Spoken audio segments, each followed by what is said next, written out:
Your buddy Anthony Fauci swore under oath before Congress that we did not do gain of function research, Carl. So I don't, unless you think he lied. Are you saying he lied?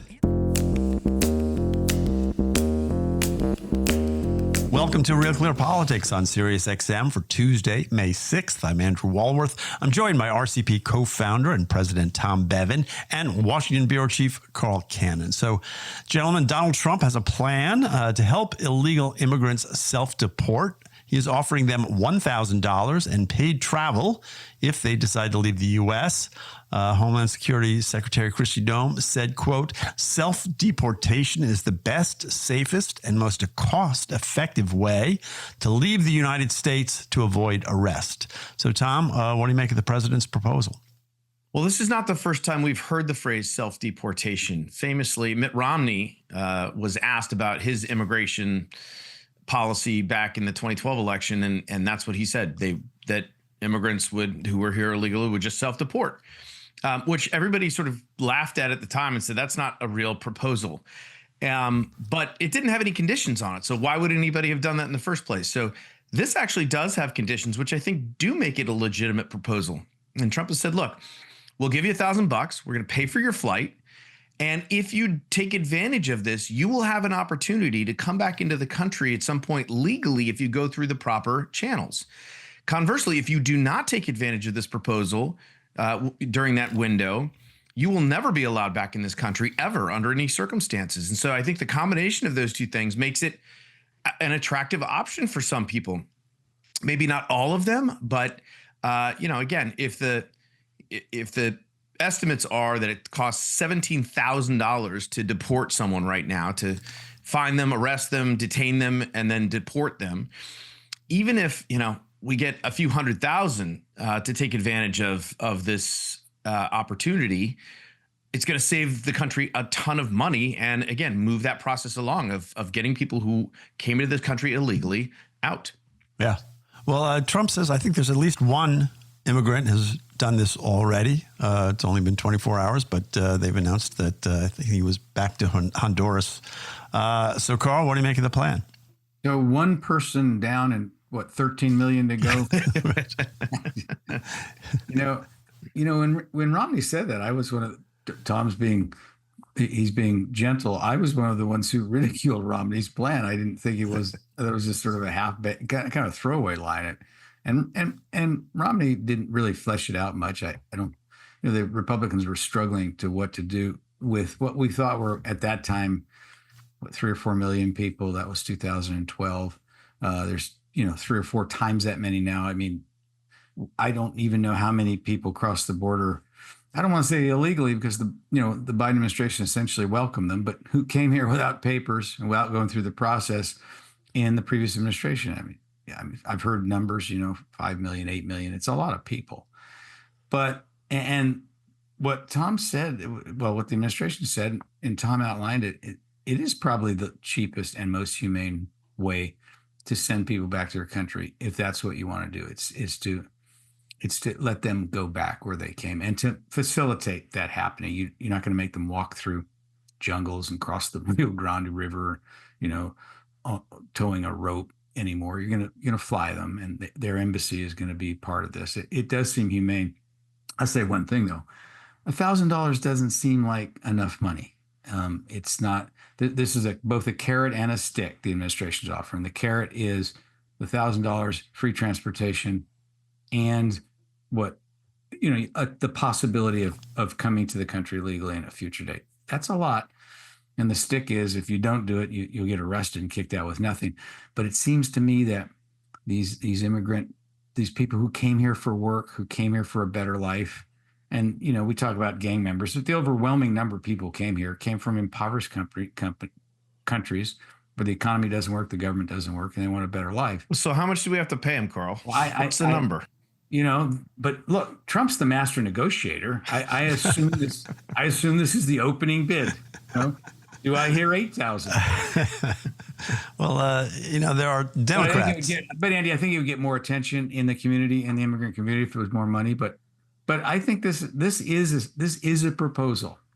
It's not. It's much more than Mitt Romney said. And now we've So we've got, I think You like this better than Alcatraz is what you're saying. much better than Alcatraz.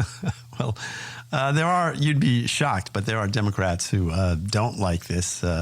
Adriano Espale, I'm not sure he's saying his name right, but he's New York's 13th District Democrat. He wrote on X, "We don't bribe people to leave. We build a country where everyone belongs." And Representative Crockett from Texas, Jasmine Crockett, said, "I wouldn't trust the administration for anything. They are terrible at paying their bills," saying that immigrants shouldn't take this because they'll get welched on. Tom? Well, then maybe have to be cash. I mean, the idea that we don't bribe anybody to leave is we bribe them to come here. I mean, certainly the Biden administration was, offering. I mean, we're putting people up in hotels. We're giving them, assistance, food assistance, and the like. I mean, they're getting free health care. They're getting free education. Cell phones. I mean, yeah, it's absurd. So the idea that we would offer, $1,000 for people, that's a nonsensical argument that he's making. Jasmine Crockett's just being, I think, dishonest about, trying to play off the idea that, Trump declares bankruptcy or doesn't pay his contractors or something. Therefore, the federal government won't honor this proposal. Look, Democrats don't want these people to leave. They don't. I mean, it's very clear and wanted them to come here in the first place. I mean, go back and watch June 2019, every single Democrat standing on the stage raised their hand and said they wanted to decriminalize border crossings. They wanted to give free health care to people who were in the country illegally. They wanted open borders. They got open borders.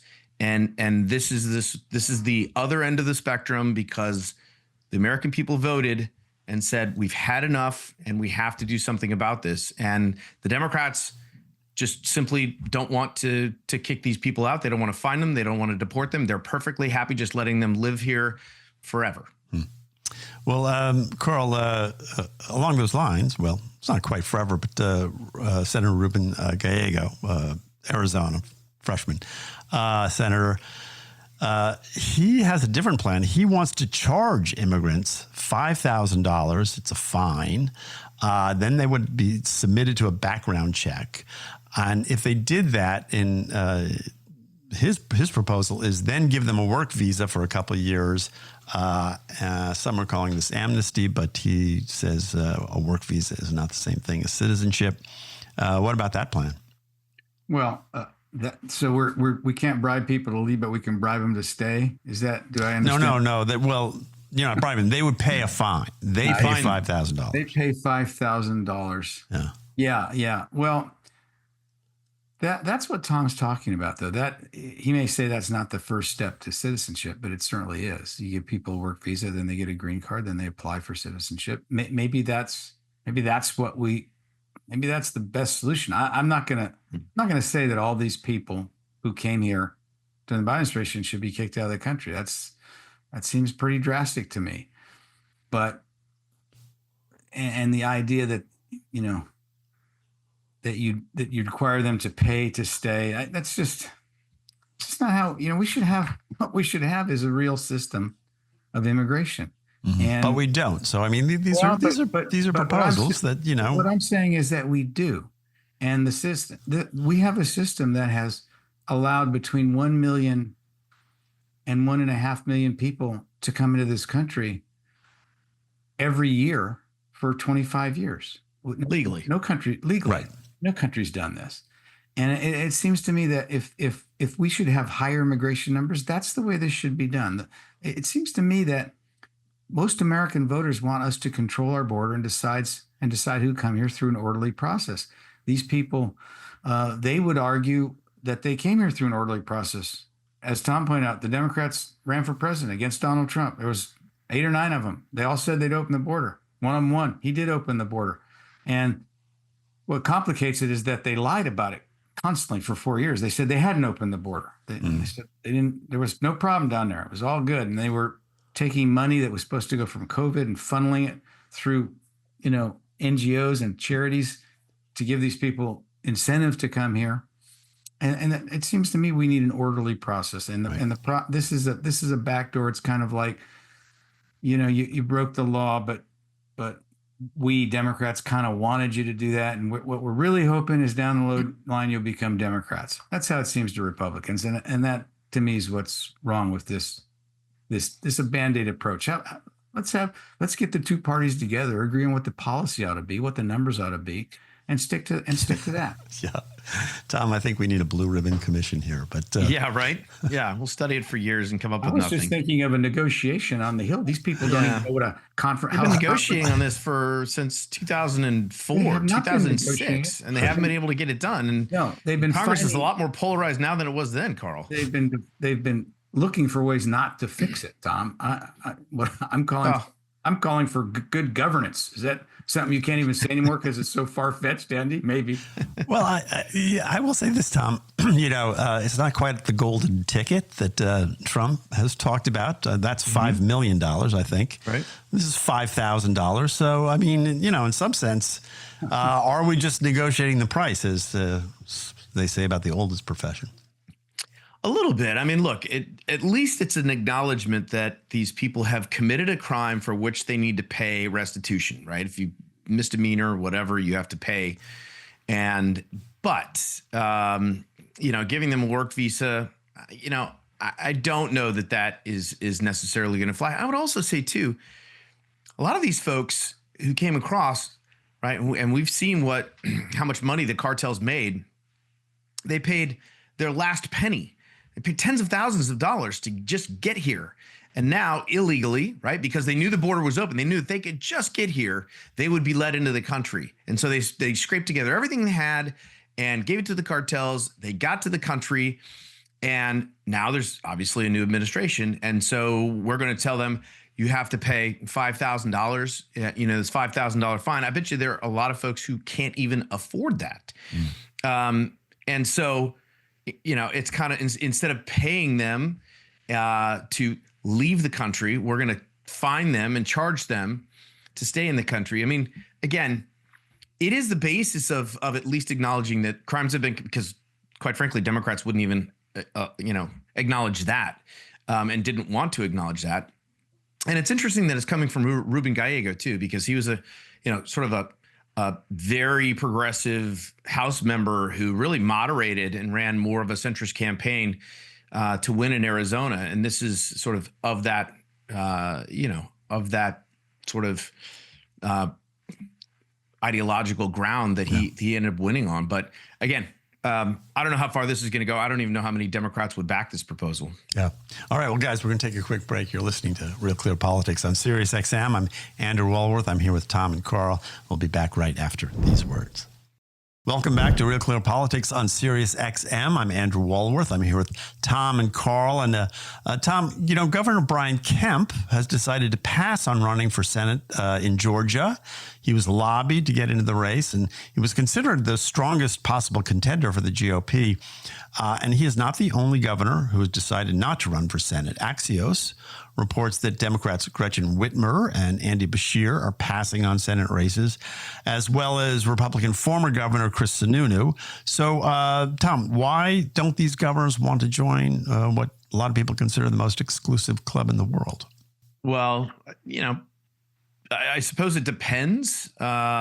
Each would have his or her own reasons for deciding to not opt in. I mean, I think if you ask any governor, they would say that governor is a way better job than Senate. You actually get to accomplish things and do things as an executive, as opposed to just sitting around and talking, which is most of what goes on in the Senate. So after you've had that position, going to the Senate feels like, a little fruitless, if you will. Yeah. But I mean, you're right about Brian Kemp. I mean, this is a real blow for Republicans. He was by far the strongest candidate for them. And he was the only one in the polls that we've seen recently that was leading Jon Ossoff. And Jon Ossoff is considered, or was considered, one of the most vulnerable Democrats. So bad news for Republicans, good news for Democrats that Brian Kemp is standing aside. And we'll see who ends up getting winning the nomination, getting this race and winning for Republicans, and whether they can manage to save this seat, or I should say win this seat, because it's one that they've coveted for some time.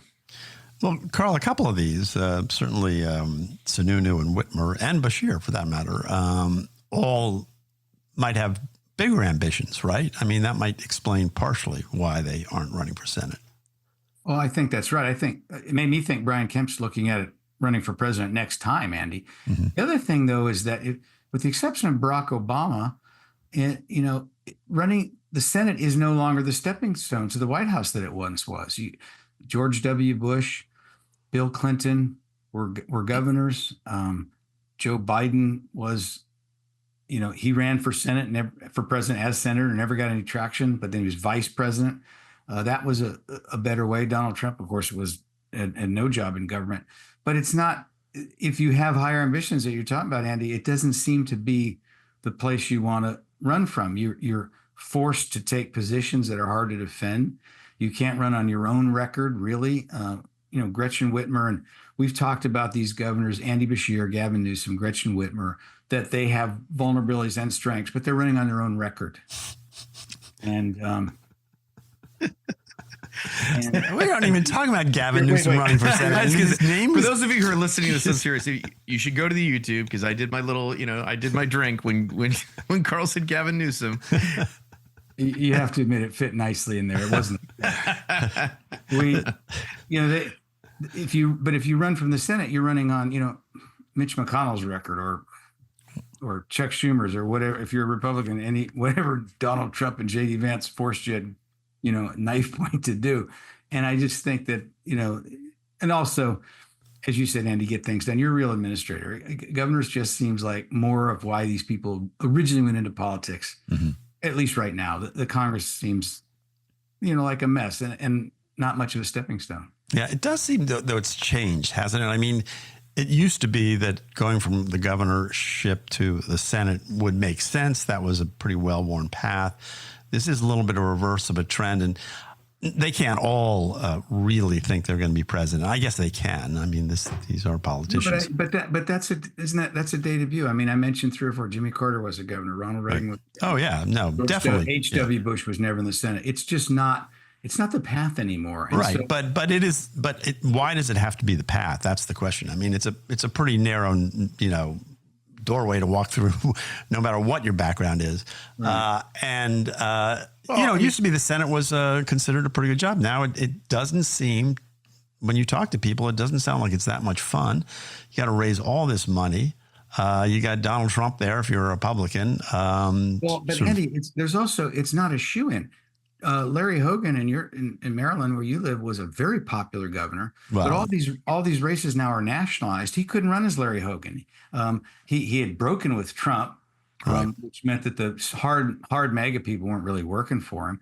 The Democratic Party and the Democratic nominee, tied him to Trump. So he sort of took it there, coming and going.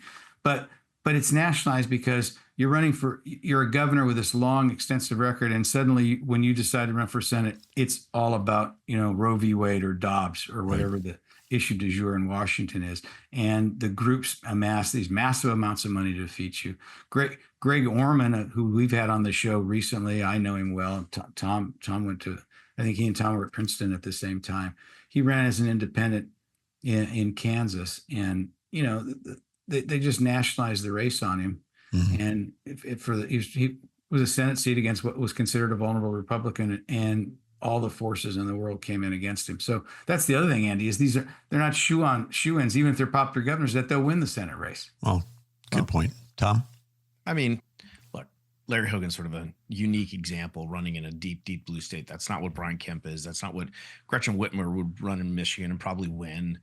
Andy Bashir may be the closest example because he'd be running in Kentucky, which is a pretty red state. But I mean, everybody in the Senate thinks they're presidential material. That's been long established. They all have, tremendous egos. And I mean, the other thing I'd say is it's a better job than being in the House, where you only get 2 years. I mean, at least you get 6. Right. So you don't have to start running right away necessarily. You can spend some time doing some work. And the other thing I'd say is, look, in this day and age, you don't necessarily, you don't have to be, a senator. You don't have to be anything. Vivek Ramaswamy, Pete Buttigieg. I mean, I know Carl doesn't like this because he's anti-Jacksonian, and these people have no business being in politics because they didn't ever do anything. But you can come from the outside now. The barriers to entry in the presidential race are very, very low. You can, get by with less money. You can raise money through your own social networks. And if you bring something unique to the table and you're a good orator and you have some charisma and you're persuasive, you get on the debate stage and you can make something happen. So I just don't know that, when people look at the Senate, you don't have to, and Donald Trump proved this, right, in spades. I mean, he ran against former governors, current governors, senators. I mean, he ran against a very, very strong Republican field of very accomplished political individuals and crushed them all. Well, I want to switch gears here and talk about this executive order that Trump signed on Monday. It's going to block federal funding for gain-of-function research in what he calls countries of concern, North Korea, Iran, Russia, and China. The executive order says it cites the, quote, legitimate potential for societal harm that this kind of research poses. First of all, Carl, what do you think of the executive order? And second of all, were we really planning on funding, this kind of research in these countries? I mean, it seemed to me this was not that interesting executive order at the end of the day. Well, we already did it in China, and it cost millions and millions of deaths. So, hold on a second. Your buddy Anthony Fauci swore under oath before Congress that we did not do gain-of-function research, Carl. So I don't. Right. I'm not sure how you can make that statement unless you think he lied. Are you saying he lied? Anthony Fauci, St. Anthony lied? As I understand it, I'm going to leave the trolling about Tony Fauci. As I understand it, the Congress and the Bush administration, and even early in the Obama administration, they had put up barriers to gain-of-function research, and there was stuff going on in North Carolina that was no longer allowed, and they just offshored it to China. That's true. That's what Obama banned it in 2014, cut it back in 2014, and that's when we moved it to China. Yeah, and this executive order seems to me to be 10 years too late, actually. Yeah. Well, Fauci's got a pardon that goes back to 2014, Tom. So there is that. There is that. Isn't that interesting? I mean, poor St. Anthony. He was science. He was a truth teller, and he needed that pardon to protect himself from the vindictive Trump administration, I guess. Well, here's I think I've said this before, and I know Carl disagrees, but I think Anthony Fauci will go down in history as one of the sort of most disgraced, almost malicious figures when it comes to what went on in and around COVID and the way that he helped and engineered the suppression of data and speech, and the way he shaded the facts and outright lied, I think, in some instances. I don't think history is going to be very kind to Anthony Fauci. Carl?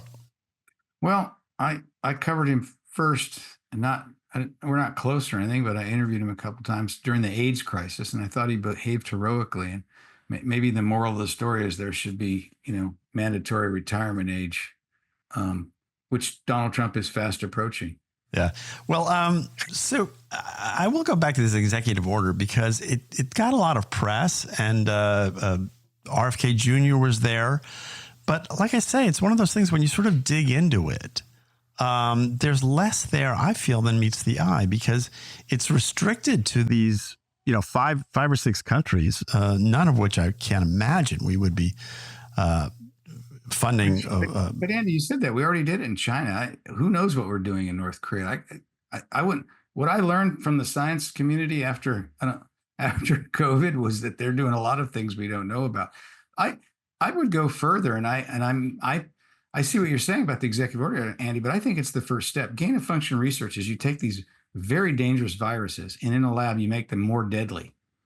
The idea is so that if something like that happens, you'll be able to respond to it. We don't have a good track record with that, and I would personally think that, that kind of playing God is dangerous and probably should be banned all over the world, period. I'd support that.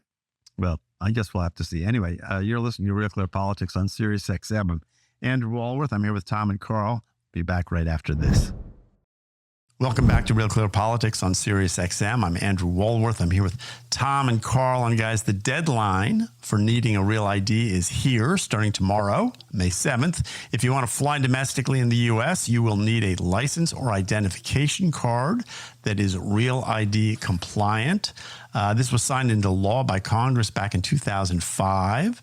It's been delayed as a requirement since at least 2008. But Tom, are you ready? I am not. I'm one of the poor schlubs who, saw this deadline out there and ignored it. And then it got pushed back and pushed back. And so finally, here I am. And I'm traveling this weekend and have to go to. Maybe you are. Well, I better be, because it's my daughter's graduation.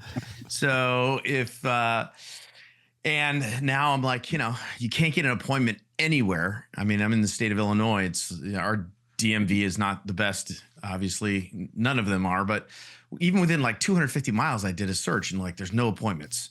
Luckily, they do have a super center, they're calling it, where they take walk-ins only. So I'm going to have to drive down to downtown Chicago and stand in line. Hopefully, it's not that long. Doesn't take that long, but it could take all day. Who knows?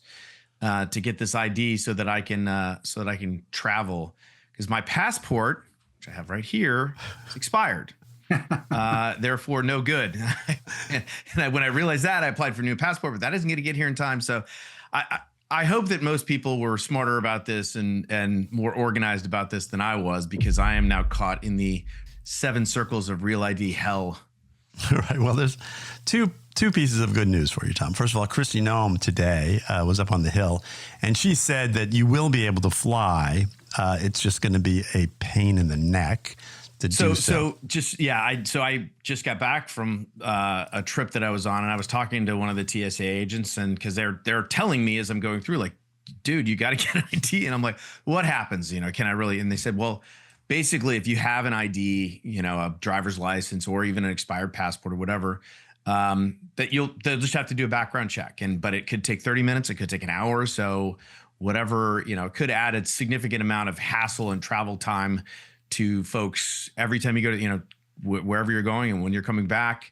And that's obviously not going to be great. I mean, if that's what it ends up being, that's what it ends up being. But, that would be a real pain in the arse. Yeah. Well, Carl, the other good news for Tom is he's not alone. Illinois, as a matter of fact, is the 4th least prepared state. 52.9% of Illinois residents do not have a real ID, but they are not the worst. New Jersey and Pennsylvania are the least prepared state. This is all according to a website called High Risk Pay, which did a survey. New Jersey and Pennsylvania, 60% respondents say they don't have a real ID.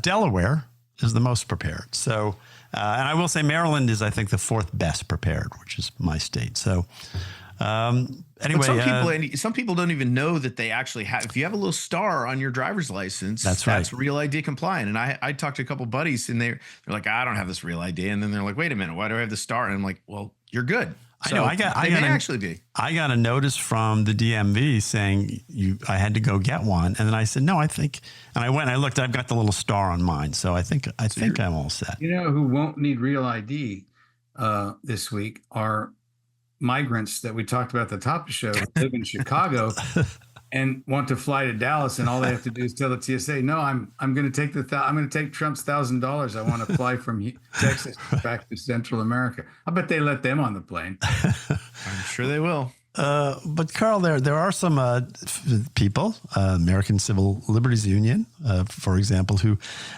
don't like this, who say that this is on their website, that the law could facilitate data tracking on individuals by definitively turning driver's licenses into a form of national identity documents.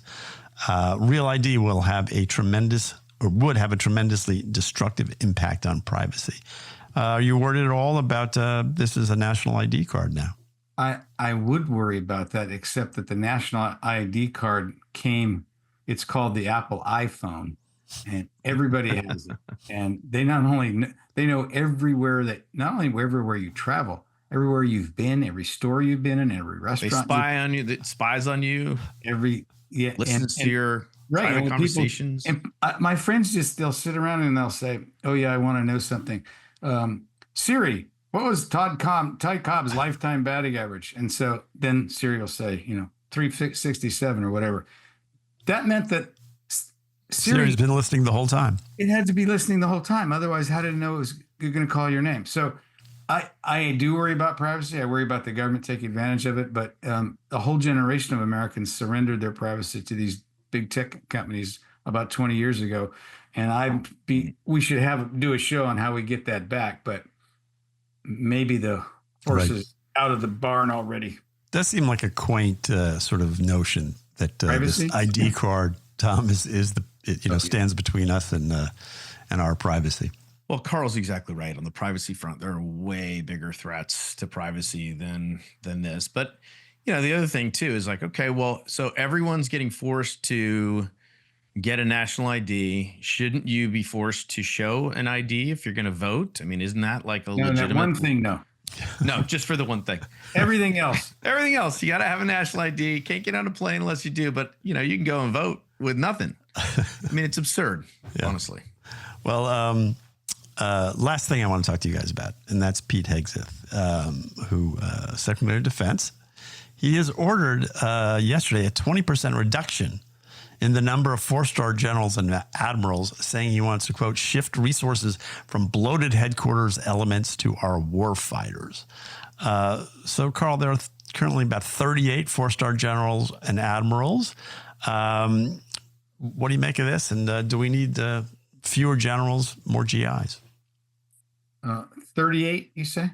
That's what I read, yeah. Out of a force of what, 2 million? How many people? Yeah. Doesn't seem bloated, does it? Well, we had 4 in World War II. I mean, look, when Pete Hegseth, releases, they need to keep in the Pentagon somebody who can explain to Pete Hegseth why you don't go on a social media app and talk about top secret war plans, and then another four-star general could explain to him why once you do that, you don't claim that this is not classified information. Those two, let's keep them, and then we can make some cuts elsewhere. Tom, but he did say in his announcement when he did a little video on this that we had 12 million troops, I think he said, in World War II, and we only had however many 4 stars, and I think did he say 3 and 4 stars? Anyway, and now we've got 1/6 the number of troops and twice as many or 10 times as many generals and officers. So it didn't make sense. It made sense to me. The idea that we don't need as many. I mean, look, I think any large bureaucracy is over time gets top heavy. It just does. I mean, that's the nature of the beast itself. And I'm sure there are, and we saw this with Doge, we had people that were doing the same jobs. I mean, Elon Musk would talk about, and his folks were talking about, they had, 50 people that were doing the same job. A lot of redundancies there. So yeah, I mean, look, any bureaucracy that's that big could probably use a little fat to be trimmed. And as Pete Hegseth said, this is not a war on, expertise, flag officers. It's not, it wasn't a war on expertise. It's just a matter of, in his mind, sort of rebalancing and reorienting the Pentagon back to being less top heavy and more focused on, as you said, GIs. Yeah. And I don't know that that's necessarily a bad thing. Yeah. Well, Carl, I will say, like, the Democrats, of course, came out against this. And is this just a knee-jerk reaction? Because, at what point did the Democrats become the party of defending, high-ranking generals? When did that happen? The Democrats aren't the party of defending the brass. They're the party of anything Donald Trump says, or 6 or 8 of his people, Pete Hegseth being in that group, anything they say, they are against that. And most of them are in districts where that's safe. It doesn't hurt them. Hegseth is a person who the Democratic Party, every Democrat in the Senate thought he was unqualified for that job. If you put the Republicans on sodium pentothal and made them answer, I think most of them would say the same thing. They squeaked him through. there's very few people on Capitol Hill who understood why Trump wanted this guy in that job. And, despite thinking that Signal Gate was a disaster, I still have an open mind about the guy. I'd like to see him succeed, but I think that some of these, he's looking for a symbol that he can make his own. That he wants to be, what Ernie Pyle was. That's using my profession, which I know better. The World War II correspondent who, ate with the troops and didn't write about the generals, wrote about the grunts. He wants to be that kind of person in the Pentagon. And you know what? I don't think they need to seriously reduce the number of flag officers, but if he wants to reorient that building towards the men and women in the rank and file, I actually think that's a healthy perspective. All right. Well, we're going to leave it there. You're listening to Real Clear Politics on Sirius XM. I'm Andrew Walworth. I'm here with Tom and Carl, but don't go away. We'll be back with more right after this. Welcome back to Real Clear Politics. I'm Andrew Walworth, and for our next segment, we've invited RCP contributor Maggie Miller to share her latest interview for Real Clear Investigations. She talked with RCI lead investigator David Swindle about his latest piece on the disturbing rise of anti-Semitism and its causes. Here's Maggie Miller in conversation with David Swindle. David, thank you so much for being here. Thanks for having me. So your report highlights how much social media comes into play with the rise of anti-Semitism. Some may say that the younger generations have more access to information, but with the way that social media tailors our content that we consume, is that still the case? Well, I think this is really a quantity and quality, situation. That on social media, people, not just teens, are bombarded with information all the time, and they're just, not equipped a lot of the time to determine what is reliable and what is not. And also, people aren't thinking as they're just getting this flow of information that it's intentionally designed to emotionally manipulate you, that it's intentionally designed to trigger you, as to use one of the terms these days. So how has the war between Gaza and Israel acted as an accelerant for anti-Semitic attitudes among the younger generation? Well, one thing that I really wanted to show in my piece is the bigger, long historical picture that anti-Semitism we can trace back to ancient Egypt. And when you look at the big pattern of it in the hundreds of years since then, you can see things that recur. And one thing that I thought of that recurs a lot, many people are probably familiar with the idea of the blood libel. And this was in the Middle Ages, the lie spread that Jews killed Christian children and used their blood in their matzah. That idea has been mutating throughout history since then. And we see it particularly in the recent attacks with one thing I noticed, I don't know if other people did, so often the rhetoric is around dead babies and killed children. As though, and the emphasis as though Israel is intentionally doing it, as though, it's the same concept. And with this blood and children, it's emotionally manipulative, which, as I mentioned earlier, that's what social media does. So that's one aspect of it. And I think, too, something else to understand about the war in Gaza and why it's resonated so much with young people is that really the issue for young people that, I interviewed and to try and understand, why do your peers see it this way? They see it, a lot of them, in a very much a racial context, that it's white Israel versus people of color Palestinians. Hence, why they see it, Israel and Zionism, as racism. So your piece really drives home the data behind it all. What was your biggest takeaways of the data and the statements that propelled this data, which was like, Jews control the media, or the ones, the questions that these people were asked and how they ended up falling on them? Well, it's a really important thing to understand is that we have a lot of this data because the ADL has been polling on these questions for over 40 years now. So they can see how people have answered. They have 11 questions of these types of stereotypes and conspiracy theories. And they can even get to a granular data of like how many people believe this one versus that one, and people believe two. The ADL classifies somebody as having so-called anti-Semitic attitudes, or you could just call someone an anti-Semite, when they agree with at least 6 of these 11 statements. And we reached a low level kind of in the 20 teens. It was as low as 9%, 11% in 2019. And then it just shot up after COVID. Because I think if you asked most people, 10 or 11% of the country has anti-Semitic views. Well, that sounds believable. There's always, a chunk of people that have strange views. But what we've seen in recent years is that it jumped to 20%, and now it's up to 24%. And that's not just a pattern we see in the United States. It's something we see all over the world. It's now up to 48% of people around the world in the ADL's global poll that has these kinds of views. And I think once it reaches that level, 1 in 10 is one thing, 1 in 4, 1 in 2, then it just starts getting really scary. So, I mean, when we talk about younger generations, one of the ones that made the most headlines, especially in the past year or 2 years, have been college students, and specifically the college students that stood on the ramparts of their college campuses after October 7th. Are they an intentional pedagogical creation of those in charge of shaping the American mind? That's a good question, and it's something that I've explored for many years now. This question of, are professors, left-wing professors much of the time, indoctrinating their students? Is that what's happening? Students, more middle-of-the-road students go to college, and then their professor is teaching them to hate America and giving them extreme views. And, is that what's going on here? And it happens in some cases, but I really don't think that it's the professors driving it. I think professors can make some of the ideas out there, but I think students are mostly listening to their fellow students. And they're not encountering these ideas about the Middle East and about Israel for the first time when they get on campus. These ideas are widespread across TikTok, across social media.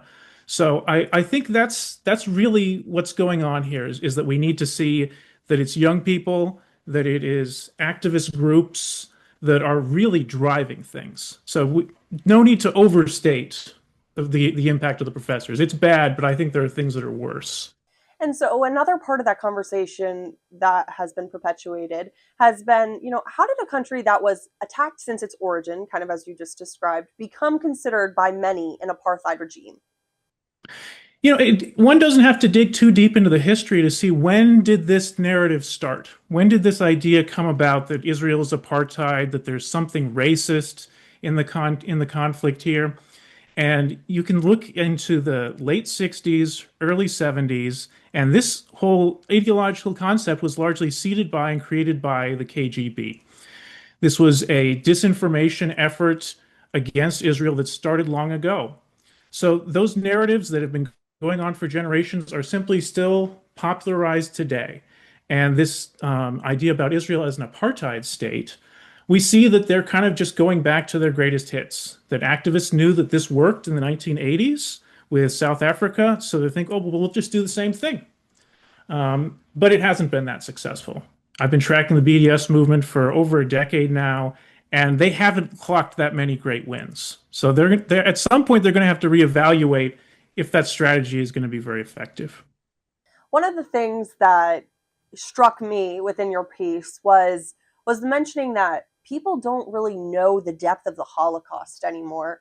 And I mean, that goes back further than conversations surrounding college students. That goes back to elementary education or middle school education. So why is that a case that people are not knowing that? Is it just they're not paying attention, their attention spans, they're not remembering it, even if they are initially taught it? What do you think the case is there? Well, I think there's actually a pretty simple answer here, and that is that we've relegated largely Holocaust education to schools. They should get that history there just as students should get history in general there. And the fact of the matter is, I don't think it's a controversial thing to say that by and large, schools don't do a very good job teaching almost anything. There's a whole lot of students that just get left behind. And that's the people in particular that we're dealing with anti-Semitism.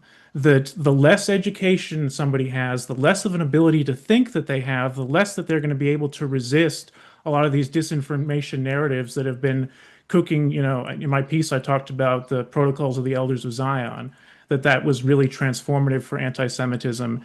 And if you have some education, then you can know how to pretty easily debunk that and pick that apart. But if you just skated by in schools and didn't really pay attention when they were talking about the Holocaust, you're going to be, vulnerable to that. So where do we go from here, right? What kind of intervention would you propose to reverse this upsetting rise in anti-Semitism? Yeah, well, one of the things that I really emphasized in my piece is that, the question, well, why do people embrace these ideologies? And it's far left, it's far right, it's Islamist. There's some weird forms of it that go beyond that. And the reason is having thought about this too much, and it's a solution that people go to when they're unhappy in their lives for whatever reason. People are dissatisfied. They can go to one extreme ideology or another, and this is one of the original ones. And so I think people need to understand anti-Semitism more as a symptom of something rather than the disease itself. If you know somebody who is a family member or a friend who is embracing these views or even is just dabbling in them, you're not going to be able to persuade them most of the time because these are embraced emotionally. You can't reason out what wasn't reasoned in. Instead, you need to go deeper. You know this person, you know their life. What is the problem in their life? What is the hole in their life that they are trying to fill? And they are mistakenly filling it with hate for the Jewish people and for other people. These people usually hate other groups too. You need to figure that out and solve it like that. So that's what I encourage. David, thank you so much for your time. Thanks so much for having me. I really appreciate talking to you about it. You've been listening to Maggie Miller in conversation with David Swindle of Real Clear Investigations. You can hear and see more of Maggie's interviews on realclearinvestigations.com and on the RCP YouTube channel. That's our program for today. On behalf of Carl, Tom, and everyone here at Real Clear Politics, thanks for tuning in. Join us again tomorrow. Have a great night.